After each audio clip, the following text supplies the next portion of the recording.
చిన్నప్పుడైతే బగ్గా యాదుకుంది. మా నాయనమ్మలోకి జొన్న చేను ఉండే. మా చిన్న నాయనమ్మలకేమో మక్క చేను ఉంటుండే అన్నట్టు. చుట్టుపక్కల వాళ్ళందరూ కూడా చుట్టాలు కదా. ఇక పంట చేతికి రాగానే కుంచెడో, మోనడో అందరు గ్రెయిన్స్ ఇస్తుండే. ఇంటి నిండా మస్తు రకాల గ్రెయిన్స్ ఉంటుండే.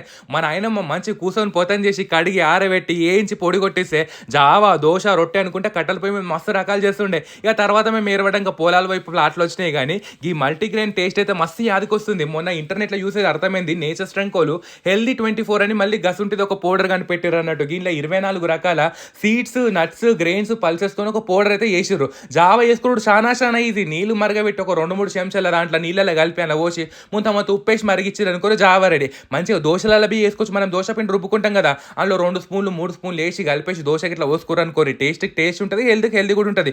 కావాలంటే డిస్క్రిప్షన్లో డీటెయిల్స్ ఇస్తాం, మీరు ఇట్లా ఆర్డర్ పెట్టుకోవాలంటే పెట్టుకోవచ్చు అన్నట్టు. ఇక గిసుంటప్పుడే మన ఆయనమ్మ గుర్తొస్తుంది. కానీ ఏం చేస్తాం, ఇక ఉన్న పోయిన వాళ్ళని తీసుకొస్తామా. కానీ మంచిగా వాళ్ళు చేసే రెసిపీస్ అయితే మనము ఇంట్రడ్యూస్ చేసుకొని కంటిన్యూ చేద్దాం. ఏమంటారు? కరెక్టే కదా.